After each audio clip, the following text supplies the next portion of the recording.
안녕하십니까, 박세종 목사입니다.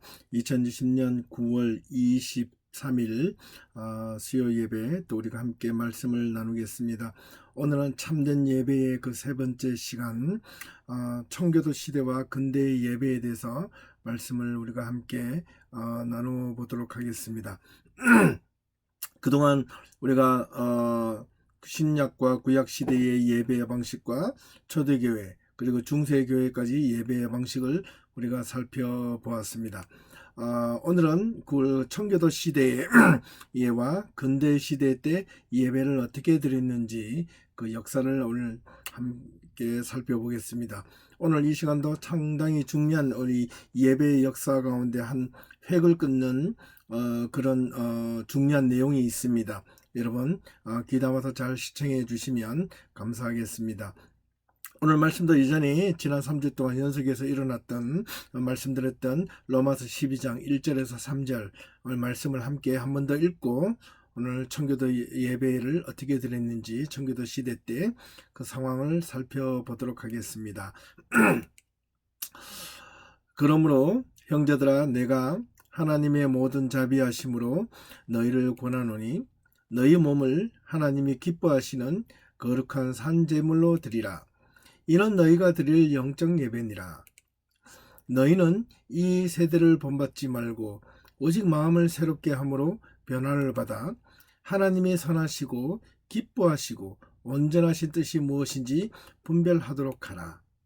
내게 주신 은혜로 말미암아 너희 각 사람에게 말하노니 마땅히 생각할 그 이상의 생각을 품지 말고 오직 하나님께서 각 사람에게 나누어 주신 믿음의 분량대로 지혜롭게 생각하라.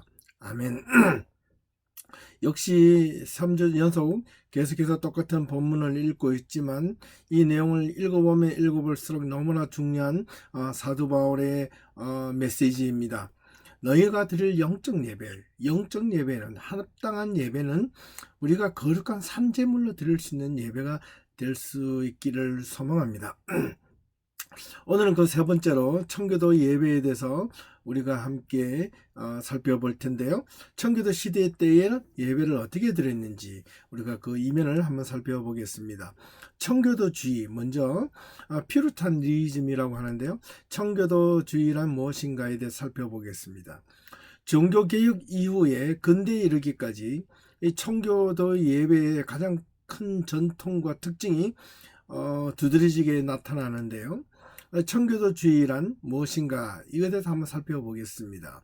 청교도주의라는 것은 1600년대부터 약 1900년대까지 좀 장시간 한 3세대 300년에 걸쳐서 청교도주의는 다양하고 광범위한 기간 동안 사실 진행되어 온 하나의 신앙개혁 운동이었습니다.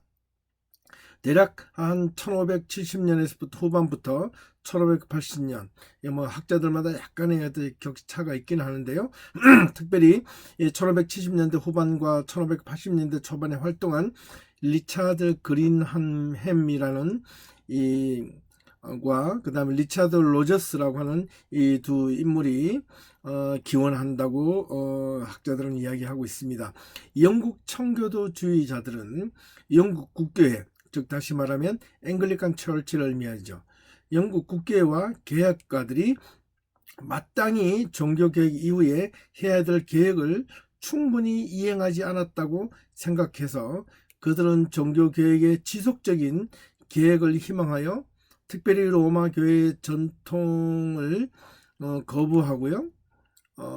새로운 어떤 예배 형태를 가지게 되었습니다.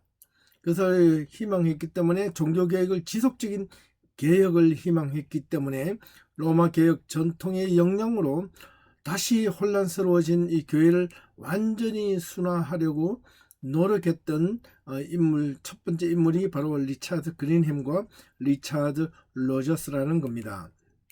예, 이 두 인물의 영향으로 인하여 이제 어떤 형태가 있냐면 청교도주의가 청교주의를 말할 때 우리가 주의해야 할 것이 있다면 특별히 시대에 따라서 또는 지역에 따라서 청교도주의에 대한 어떤 신학과 내용적인 이해가 달라질 수 있기 때문에 어느 한쪽으로 치우쳐서 이야기하기는 사실 조금 무리가 있습니다. 왜냐하면 또 300년에 걸쳐서 일어났던 운동이기 때문에 그렇습니다. 하지만 예를 들면 이 영국의 청교도 예배와 미국의 청교도 예배가 약간 다른 방식이 있습니다. 물론 그 출발점은 영국 청교도에서 시작됐겠죠. 하지만 미국 청교도들이 미국으로 메인플라워를 타고 미국에 처음 가서 미국에서 개척 생활을 하면서 정착하면서 신앙생활을 할 때 그 청교도 예배 의식과 영국에서 가졌던 청교도적 의식이 조금씩 달라지기 시작했다는 말이 되겠습니다. 하지만 이러한 다양성에도 불구하고 청교도주의라고 부를 수 있는 공통점은 바로 청교도주의자들이 가지고 있었던 몇 가지 원칙들이 있었기 때문에 그렇습니다. 그 원칙들이 무엇인지 오늘 예배의 의식을 통해서 한번 다양하게 살펴보도록 하겠습니다. 청교도 예배, 앞서 언급한 대로 이 청교도주의자들은 종교 계획이 완전히 이루어지지 않았다고 생각하는 자들이었습니다.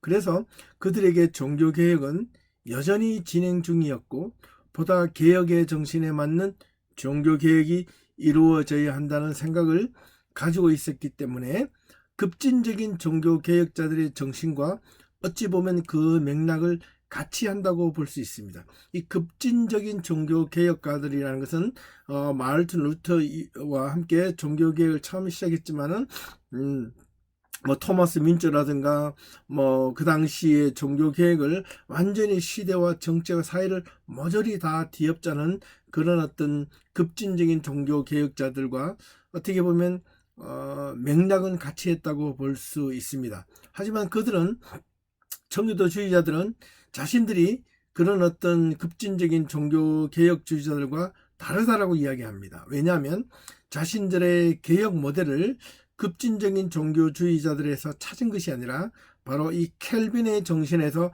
찾기 때문에 그러한 의견에는 동의하지 않는다고 입을 모으고 있습니다. 왜냐하면 실제로 그들은 켈빈이 주장하는 신학과 예배관을 철저하게 또는 급진적으로 적용하고자 하는 것이라고 주장했습니다. 특히 이 켈빈이 우리가 지난 시간에 루터, 켈빈, 존 락스에 대해서 배웠지 않습니까? 특히 켈빈은 예배에 있어서는 성서의 표준을 두면서도 상당 부분을 인간의 이성과 관습에 맡겨두도록 요구했던 점에서 특이할 만합니다. 하지만 이 청교도주의자들은 또한 이것으로부터 좀 더 한일 진보해서 모든 예배 형태는 오직 성서에만 둬야 된다는 그런 어떤 일관된 논리를 펼쳐나갑니다. 그래서 좀 또 차이가 있다고 볼 수가 있겠습니다. 이 청교도주의자들은 켈빈의 예배의식을 철저하게 또는 공식화하려고 노력을 했습니다.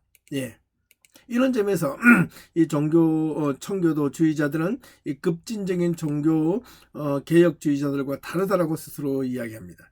하지만 이 청교도주의자들은 켈빈의 예배의식을 철저하게 공식화하기 위해서 노력을 하였지만 앞서 말씀드린 대로 켈빈의 사상을 완전히 이해하지 못하고 오히려 켈빈의 사상에서 멀어지게 되는 어떤 상황이 벌어지게 되었습니다. 자, 그로 인해서 이제 청교도의 예배 형태에 대해서 한번 살펴보면 첫 번째, 교회 전통적인 인습이나 인간의 필요로 예배를 만들려는 것이 아니라 오로지 하나님의 말씀에 의해서만 그 정당성을 갖기 위해 노력했습니다. 두 번째는 이 청교도 예배는 엄격한 성경적인 기초를 두려고 노력했고 특별히 무엇보다 말씀을 강조했고 모든 신자의 제사장직에 대한 표현과 특별히 평신도에 대한 격려 등이 많이 예배 가운데 담겨져 있었습니다. 무엇보다 예배는 철저한 성경 중심, 성찬은 물론 찬송과 기도와 교회 건축에 있어서도 단순한 예전과 설교, 기도에 있어서 탈원고적 성향이 강하게 일어났습니다. 바꾸고 말하면 어떤 이렇게 제의적, 틀에 갇힌 형식적인 어떤 예배의식, 그 다음에 설교를 이렇게 원고를 써가지고 하는 것보다 즉흥적인 설교를 많이 했다는 뜻입니다. 설교를 또는 가장 중요한 은혜의 수단으로 여기기도 했습니다. 그래서 설교를 아주 길게 했는데요. 뭐 짧게는 1시간에서 길게는 2시간, 또 그 이상으로도 진행을 하기도 했다고 합니다.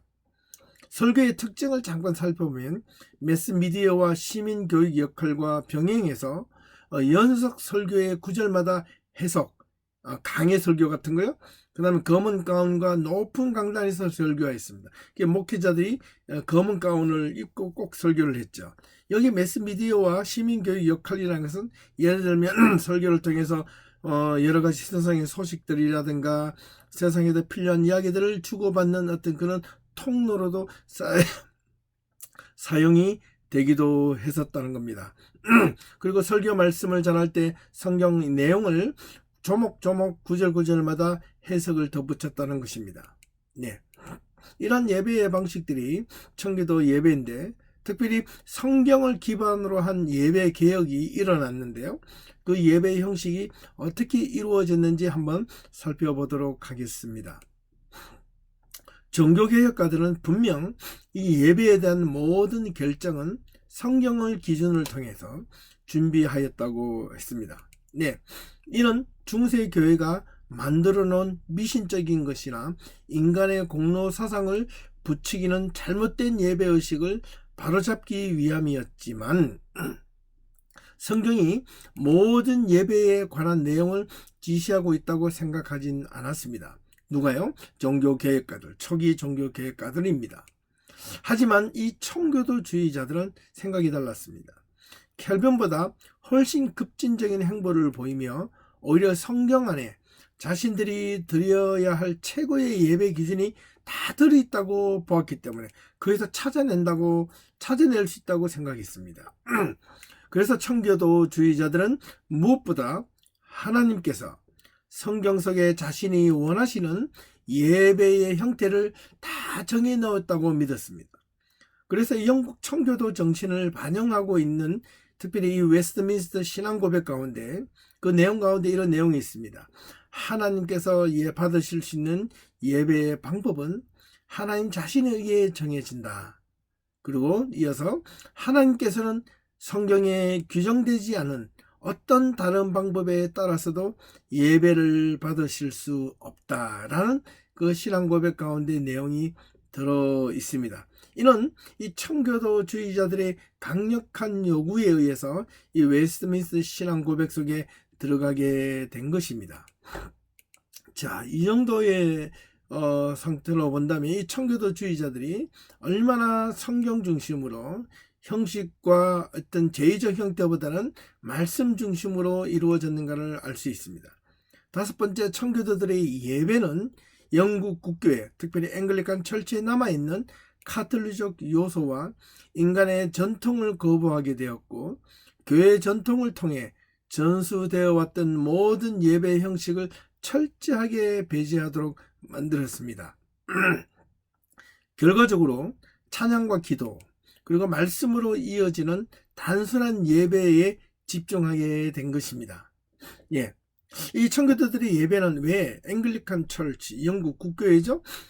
영국 성공회라고 이야기하기도 하는데 이 영국 국교회는 다분히 카톨릭적 어떤 예배 형태와 모습들이 많이 남아있죠. 예, 그리고 여전히 초기 종교 개혁자들도 인간의 전통을 모두 다 거부하지 않았습니다. 하지만 이에 한 발짝 더 나아가서 이 청교도주의자들은 이 영국 앵글리칸 전통과 그 다음에 인간의 전통적인 요소를 거부하고 오로지 찬양과 기도, 말씀으로 이어지는 이 예배에 집중하도록 만든 것입니다. 저는 이 부분은 참 좋다고 생각합니다. 청교도들은 매일의 삶에 대한 지침을 성경에서 발견할 수 있다고 보고 처음부터 끝까지 성경 안에 있는 하나님의 말씀으로 모든 교리뿐만 아니라 교회의 예배의식과 인간 삶의 생활의 전반에 관련 모든 법을 만들기도 했습니다.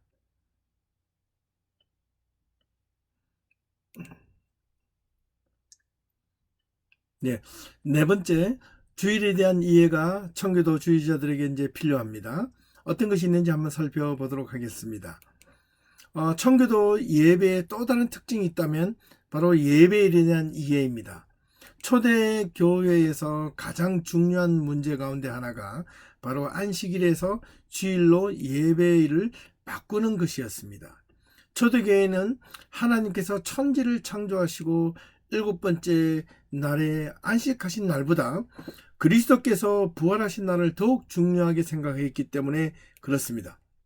그래서 무엇보다 종교개혁자들도 초대교인들과 마찬가지로 주일은 새로운 창조의 날이자 작은 부활절의 날로 생각하며 이 종교개혁자들은 주일을 안식하는 날보다 오히려 주님의 일을 하는 날로 이해하기 시작했던 겁니다.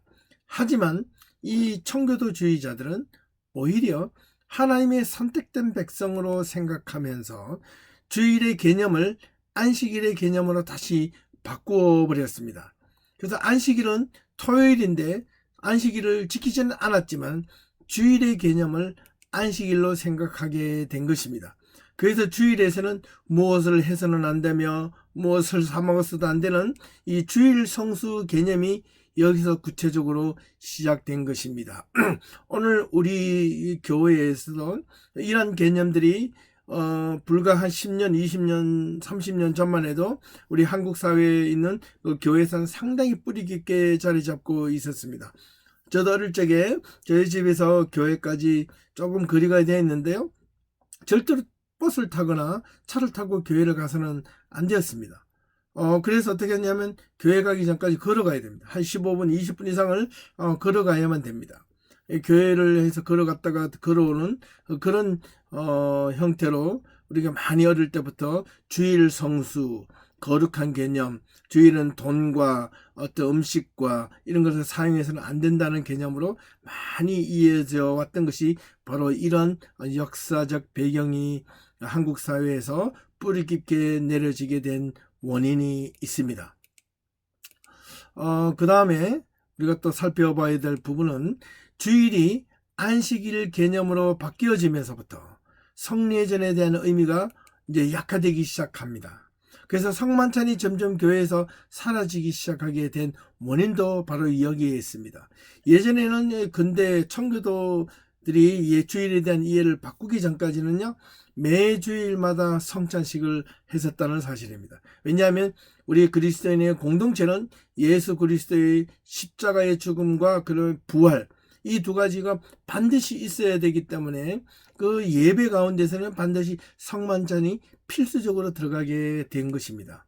하지만 이 청교도 이후로 좀 바뀌게 된 것입니다. 청교도 예배에 있어서 가장 중요한 특징 가운데 하나가 있다면 그것은 바로 예배서, 영어로 말하면 written liturgies에 대한 거부입니다. 정령화된 예배의 규범서가 청교도들은 거부하기 시작합니다. 무엇보다 이 청교도주의자들은 예배의 형식적 틀이 중세 교회 예배의 틀의 연장선상에 있다고 보았기 때문에 그들은 이 정령화된 예배에서를 읽어 내려가는 것이 예배에 무슨 의미가 있나요? 오히려 극화되고 인간적으로 만들어진 예배로 변질될 가능성이 있다고 보았기 때문에 거절했습니다. 그런데 이들이 원했던 것은 예배서, 그 예배의 형태가 아니라 예전식으로 필요한 월십북이 아니라 바로 예배의 모범이 필요했던 겁니다.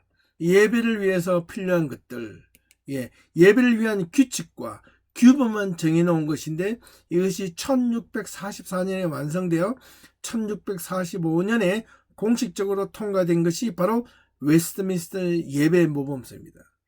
이것이 스코틀랜드 장로교회와 미국 장로교회를 거쳐 우리나라의 예배의 형태로 자리 잡게 된 것입니다. 우리 큰 틀에 있어서 예배 형태를 보면 조금씩 다를지 모르겠지만 이런 어떤 예배 규범의 틀이 오늘날 지금 우리가 대부분 교회에서 드려지고 있는 이 예배의 틀이, 특히 장로교단에서 시작된 예배의 틀이 바로 이러한 어떤 역사적 배경이 있다는 것을 여러분들이 꼭 이해하시고 숙지할 필요가 있습니다. 예배를 아무렇게나 순서를 만들어 놓은 것이 아니었다는 사실입니다. 이러한 어떤 의미 있는 예배의 형태와 방식이 있기 때문에 그렇습니다. 자, 그렇다면 두 번째로 미국 장로교회의 예배는 어떻게 했는가, 이걸 한번 살펴볼 필요가 있는데요.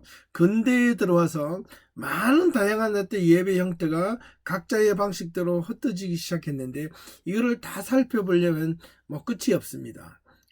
아시아, 그 다음에 아프리카, 유럽, 그 다음에 북미, 남미, 그 전체의 예배 형태가 조금씩 다양하게 흩어지지만, 특별히 이 장로교회라는 이 장로교단, 프레스테리언 처치라는 이 장로교회에서는 어떤 형태로 속해 있는지를 우리가 한번 살펴볼 필요가 있습니다. 왜냐하면 우리 교회가 이 장로교단에 속해 있기 때문에 그렇습니다. 무엇보다 첫 번째는 청교도 정신을 가진 후예들.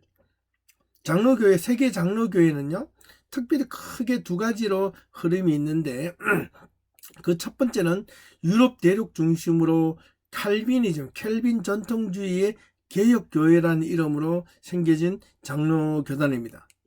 그 다음 두 번째는 청교도 중심이 된 스코틀랜드와 미국에서 발전한 장로교단입니다. 이걸 가지고 프레스테리언 처치라고 이야기합니다. 같은 장로교회의 큰 두 흐름인데요. 이 두 가지는 또 공통적으로 이 청교도의 정신을 가진 후예들입니다. 특별히 첫 번째 미국의 초기 청교도들은 철저한 켈빈주의자들이었습니다. 1620년 이후부터요. 이 웨스트민스터 예배 모범서가 1645년에 완성이 될 때까지 중요한 예배 규범으로 자리 잡고 있었습니다. 예. 그리고 이제 1789년 미국 장로교 총회에서 예배 모범서라는 것을 만들어지게 되는데요.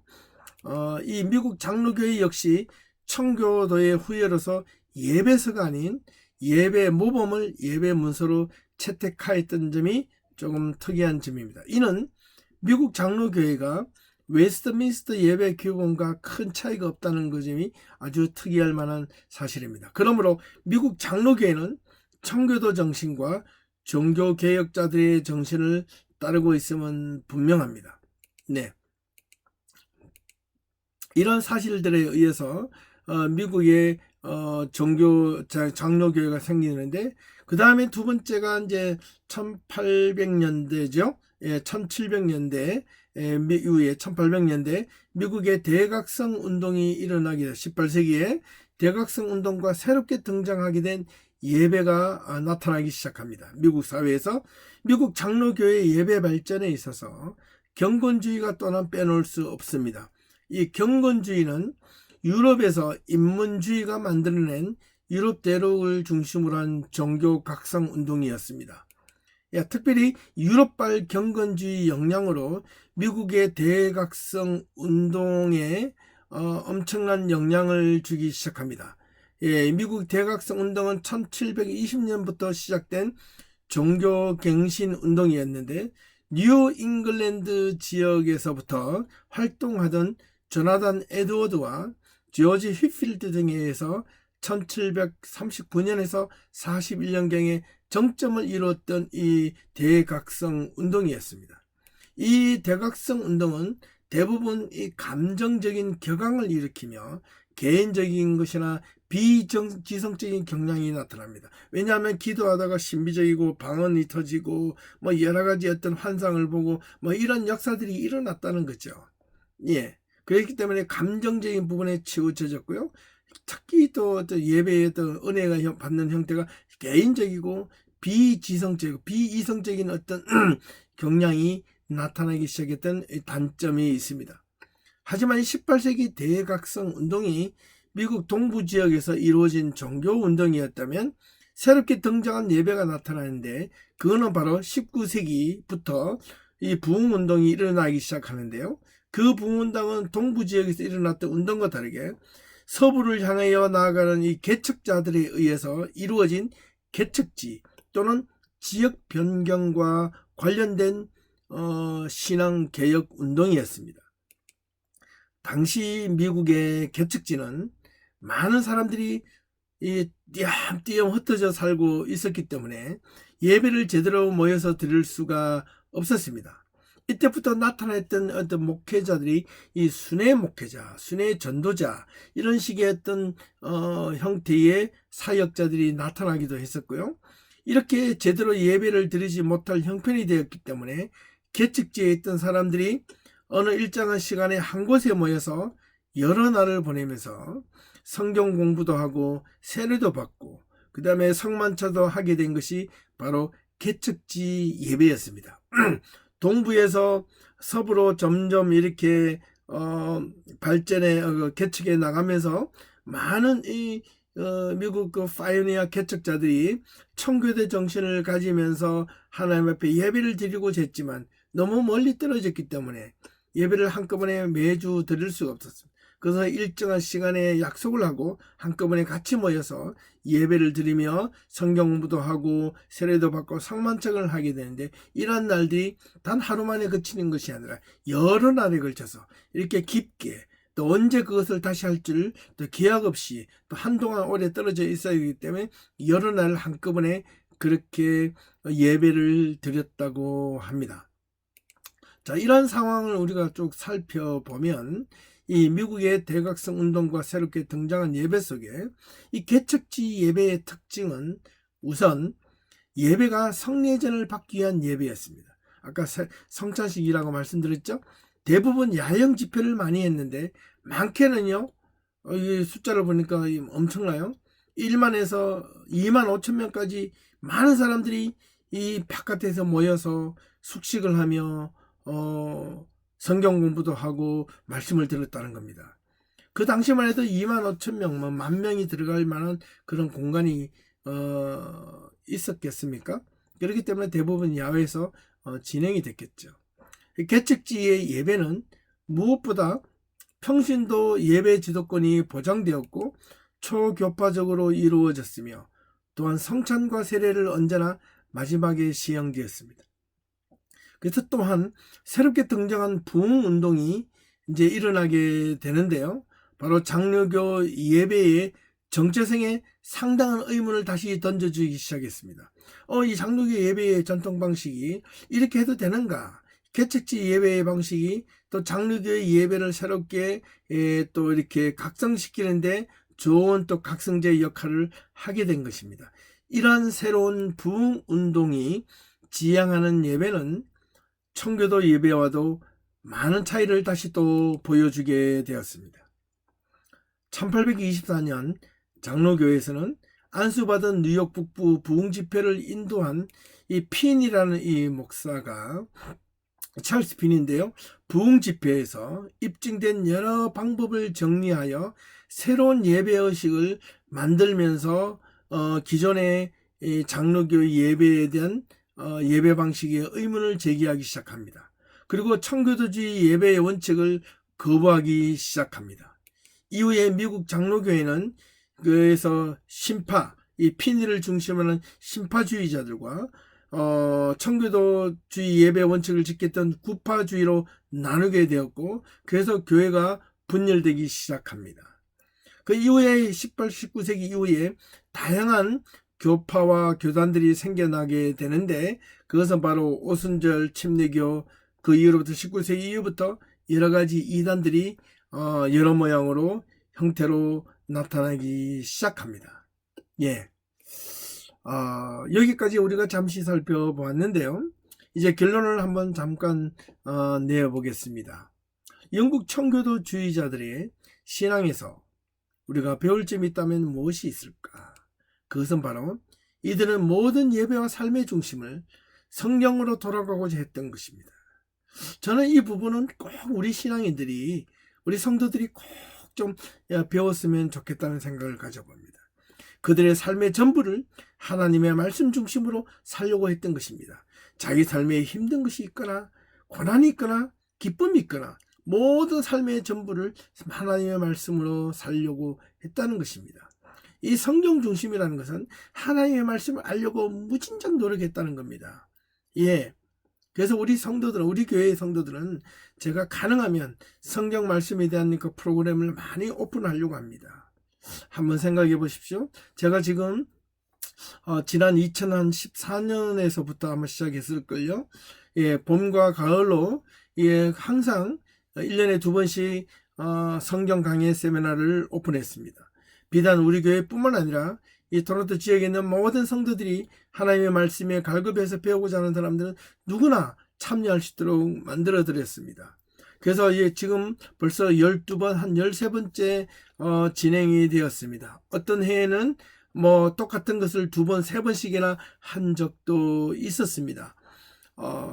많은 분들이 하나님의 말씀에 대해서 갈급함을 가지고 말씀을 배우려 했지만 정작 그것을 그냥 성경 공부, 성경책 하나 갖다 놓고 성경 교재, 뭐 성경 공부 뭐 교재 이걸 갖다 놓고 그냥 단답형으로 배우는 그런 식이 아니라 정말 하나님의 말씀을 보다 깊고 역사적 배경과 시대적 상황, 성경은 어떻게 이렇게 해서 이루어지게 되었는지 그 역사적 기원과 시대와 모든 것들을 다 망라해서 배우게 된 것입니다.